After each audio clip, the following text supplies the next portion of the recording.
안녕하세요. 통일꿈틀, 조영기의 통일꿈틀 14번째 이야기입니다. 오늘 제가 말씀드리려고 그러는 것은 북핵 실체에 대한 3대 오해입니다. 우리 사회에서 지금 북한 핵에 대한 오해가 굉장히 많이 퍼져 있는 것 같습니다. 첫 번째 오해는 북한 핵은 자위용 또는 체제 유지용이라고 이렇게 이야기를 하는 거가 일반화되어 있는 것 같습니다. 뭐 일부 정치인도 그러고 또 학자들도 전문가들도 북한 전문가들도 그렇게 이야기를 하고 있습니다. 자위용 또는 체제 유지용이라고 이야기하는 것은 일정 부분 맞지만 북한이 지금까지 지속적으로 한국 사회를 무력으로 공격하고 협박하고 한 가장 근본적인 이유가 어디에 있는가? 그것은 바로 대한민국을 적화 흡수 통일을 하려고 그러는 것이다. 그래서 적화 흡수 통일이라는 그에 방점을 맞춰서 우리의 정책이나 사상이나 또는 군사력을 구비를 해야 되는데 그렇지 못하다라는 것이 제가 가지고 있는 첫 번째의 진단입니다.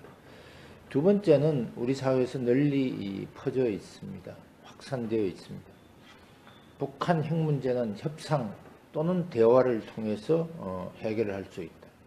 저도 협상하고 대화를 통해서 북한 핵 문제를 해결할 수 있으면 가장 정당하고 당연한 방법이고 가장 안전한 방법이라고 생각을 합니다. 그러나 북한은 어떤 경우가 돼도 핵을 포기하지 않을 것입니다. 왜 핵을 포기하지 않는가? 그것은 바로 북한은 핵을 주체 사상의 일부로 받아들였기 때문입니다. 그래서 2012년 헌법 개정할 때도 헌법 개정 전문에 핵 보유국이라는 것을 명기를 했고 또 주체 핵이라는 거로 해서 이야기를 하고 있습니다. 그렇기 때문에 대화와 협상을 통해서 해결한다라는 것은 저는 맞지 않다. 어떻게 해야 될 건가? 이제 북한의 주체 사상에 매몰되어 있는 김정은 정권의 붕괴이고 그리고 이후에 주체 사상에 매몰되어 있지 않은 다른 정권이 들어서서 북한이 정상화되어서 개혁개방의 길로 가면 이 문제는 해결될 것이다. 대화와 협상을 할 수 있는 상태가 현재는 주체 사상에 기반한 3대 세습 정권이기 때문에 안 된다라는 것이 저의 견해입니다. 세 번째는 북한은 핵을 가지고 서울을 어떤 경우가 돼도 공격하지 않을 것이다 라고 이야기를 하고 있습니다. 이 이야기는 이 사진을 하나 보시면 아마 잘 이해가 될 것 같습니다. 가운데는 미국, 그리고 보시는 쪽에서 오른쪽은 서울, 왼쪽은 도쿄로 해서 미사일이 지향하는 목표가 명백하다. 타격 목표는 명백하다라는 것입니다. 이거가 언제 보도된 내용이냐면 98년 11월에 북한 노동신문에서 나온 내용입니다. 그런데 중요한 것은 북한이 정말로 긴급한 상황이 됐을 때 한국 사회를 급박하지 않을 것인가 핵을 가지고 저는 그 가능성은 굉장히 높다고 봅니다. 조금 전에 말씀드린 것처럼 핵은 바로 북한의 주체 사상을 옹위할 수 있는 중요한 도구이기 때문에 그렇다라고 말씀드릴 수 있을 것 같습니다. 한국 사회에서 이런 북한 핵에 대한 오해가 있는데 실질적으로 우리는 북한 핵 위협의 실체에 대해서 저희들이 좀 알아야 될 것 같습니다. 여러분들이 다 알고 계신 것처럼 북한은 지금 6번의 핵실험을 했습니다. 6번의 핵실험을 한 결과는 저는 이렇게 봅니다. 북한은 국제사회에서는 핵 보유국으로서의 지위를 인정받지는 못했지만 상당한 부분에서 핵 능력을 보유하고 있다라는 것입니다. 이런 측면에서 저희들이 관심을 가져야 될 것은 바로 북한이 핵 능력을 가지고 있다. 비록 지금 금년에도 김정은이가 그 장거리 미사일 또는 중거리 미사일 1500km, 3700km 이렇게 되는 미사일들을 여러 번 발사해서 국제사회를 또 긴장시켰습니다. 여기서 중요한 것은 장거리 미사일의 탄두에 핵탄두를 만들려고 그러면 소량화되고 경량화되어야 되지만 한국 사회를 위협하기 위해서는 사실은 이렇게 경량화나 소량화가 저는 필요 없다고 봅니다. 우리들이 관심을 가져야 될 미사일은 바로 250km 정도 되는 스커드 미사일 또는 한 700km 정도 되는 노동 미사일이다 라는 측면을 저희들이 조금 주목을 하고 이것이 핵무기하고 결합됐을 때 한국 사회에 어떤 위협이 되는지를 좀 고민을 해줬으면 합니다. 그런데 왜 북한은 이런 장거리 미사일을 지속적으로 개발을 하려고 그러는가? 그 의도가 어디에 있는가에 대한 것을 조금 알아야 될 것 같습니다. 북한은 장거리 미사일의 핵탄두를 탑재하기 위해서 소량화, 경량화라는 것도 추진하지만 그 핵탄두를 운반할 수 있는 운반체에 대해서도 미사일 굉장히 많은 노력들을 하고 있다. 그것은 바로 어떤 프로세스로 어떤 절차를 밟아갈 것인가 이런 겁니다. 바로 미국을 압박해서 북한이 가장 껄끄러워하는 주한미군을 철수하고 그 과정 중에서 평화협정을 체결하고 이렇게 해서 북한 주도의 대남 적화 흡수 통일을 완성하려고 그러는 것이다.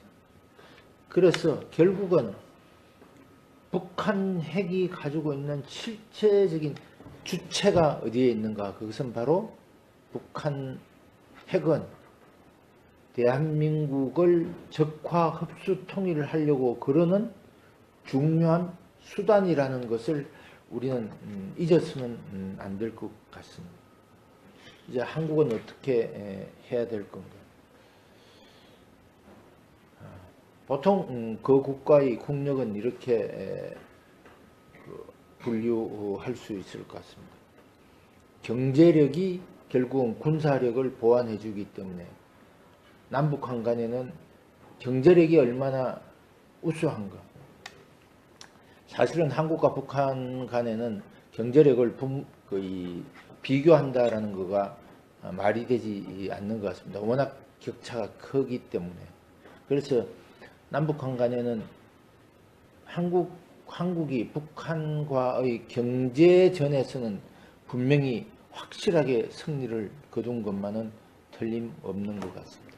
그런데 문제는 그 국가의 전쟁 수행을 하는데 중요한 것이 바로 군사력입니다.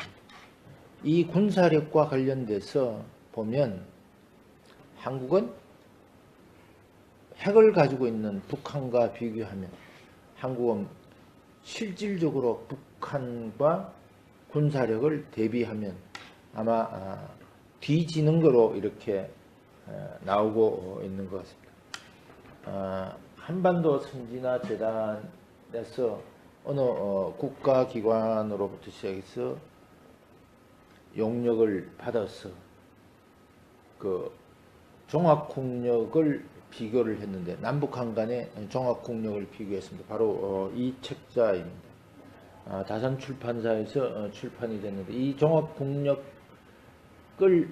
보면 군사력의 부분에서는 4차 핵실험이 일어나고 난 이후에 이 자료를 연구를 했기 때문에 한국이 100이라고 그러면 북한은 약 한 2.4배 정도 되는 거로 이렇게 나왔습니다. 그래서 북한이 지금까지 우리 사회에서 경제력이 우수하기 때문에 북한보다는 군사력이 우수하다고 그랬는데, 제가 봤을 때는 북한의 군사력이 우수한 거죠. 그런데 중요한 문제는 4차 핵실험 당시의 남북한의 군사력을 대비했습니다. 이제 6차 핵실험을 한 상태에서 핵무기를 가지고 있는 북한하고 핵무기가 없는 북한하고를 한국하고를 대비했을 때 이 문제는 상당히 다른 결과를 가져올 것이라 저는 이렇게 생각합니다. 그래서 한국이 이 핵무기를 가지고 있는 북한하고 핵무기가 없는 한국이 어떻게 대비해야 될 것인가에 대한 심각한 고민이 있어야 될 것 같아요. 저는 가장 좋은 방법은 자체 핵무장하는 것이다. 국제사회에서 한국의 자체 핵무장에 대해서 용인을 하지 않을 것이다 라고 이야기를 하고 있습니다. 북한의 핵 문제가 해결되면 한국의 핵무장은 필요 없을 것이다 라고 주장을 합니다만, 지금 현재 한국이 북한 핵으로부터 시작해서 엄청난 위협을 받고 있기 때문에 이런 극단적인 방법을 사용해서 일단은 남북한 간의 군사력 균형을 맞추는 것이 필요한 것이 아닌가라고 이렇게 보고 있습니다. 또 하나 중요한 문제는 바로 사상과 관련된 문제인 것 같습니다. 스물스물 한국은 북한의 주체 사상이 좋다라고 생각하는 사람들이, 또는 6.25 전쟁도 남침이 아니라 북침이라고 이야기하는 이런 엉터리 같은 일들이 한국 사회에서 벌어지고 있습니다. 이런 사회주의적 사상에 기반한 수정주의적 사관이 한때 한국 사회에서 횡행했습니다. 그러나 구소련의 문서가 밝혀지면서 한국 수정주의 사관이 고개를 숙이더니 다시 지금 한국 사회에서 이런 수정주의적 사관이 재부활하고 있습니다. 이런 수정주의적 사관이 북한 주체사상과 결부되어서 종북이라는 아주 안 좋은 암덩어리를 지금 우리는 안고 있는 것 같습니다. 그런데 이런 심각한 문제에 대해서 저는 고민을 하고 있지 않다. 전쟁을 하는데 가장 중요한 것은, 저는 핵도 중요하고 군사력도 중요하고 경제력도 중요하지만 그보다 더 중요한 것은 사상이라고 생각됩니다. 우리 사회에서 지금 흐물흐물 이런 자유민주주의 체제에 대한 사상을 부정하거나 자본주의 시장경제에 대한 사상을 부정하는 일들이 정치 지도자 또는 언론 또는 전문가, 지식인들 사이에서 알게 모르게 이렇게 스물스물 퍼져나가고 있는 것 같습니다. 매우 위험한 것 같습니다. 특히 이 사상과 관련된 문제에 대해서는 국가가 또는 정부가 새로운 특단의 조치를 마련해야 될 것 같다라는 생각을 하고 있습니다. 오늘은 북핵 실체에 대한 3대 오해에 대해서 말씀을 드렸습니다. 그러면 다음에 또 뵙도록 하겠습니다. 감사합니다.